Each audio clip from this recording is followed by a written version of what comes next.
AFC Asian cup বাছাই ম্যাচে ভারতের বিপক্ষে জয়ের ব্যাপারে আত্মবিশ্বাসী বাংলাদেশ।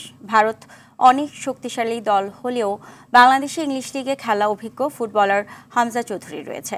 তাই এই ম্যাচে দলের আত্মবিশ্বাস আরও বাড়বে বলে মনে করেন কোচ হ্যাভিয়ের ক্যাব্রেরা। এদিকে সৌদিতে অনুশীলন ক্যাম্প ভারতের কন্ডিশন মানিয়ে নিতে সাহায্য করবে বাংলাদেশকে।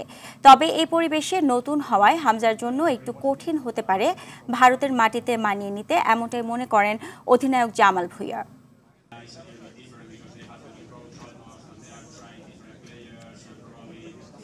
On the 25th, when Hamza hear the national anthem, I think he's going to get goosebumps.